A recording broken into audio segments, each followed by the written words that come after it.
How to use Google Translate on WhatsApp. Hello guys, welcome to today's tutorial. In this tutorial, I'll show you how you can use Google Translate on WhatsApp. Now, to use Google Translate with WhatsApp, you have a free option. It is not direct, so to say.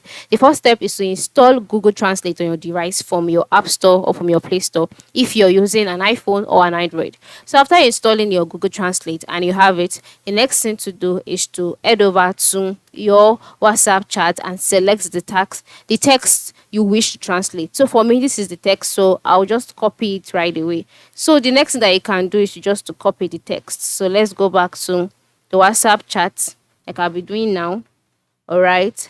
So after selecting the WhatsApp chat, just select the text that you would want to translate.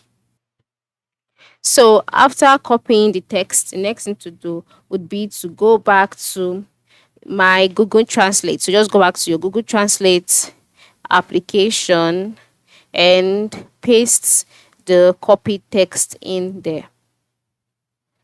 All right. So this is the Google Translate page. So click on paste. All right. Paste, and then it will be translated automatically. So you can see it here. And then you can now copy this and use it again on your WhatsApp in case you need to send the translation to someone or to a friend of yours. You can just click on copy and then go back and give it to and paste it in your WhatsApp chat. So this is how it works, okay? This is how you can use Google Translate on WhatsApp. Thanks for watching and have a good day.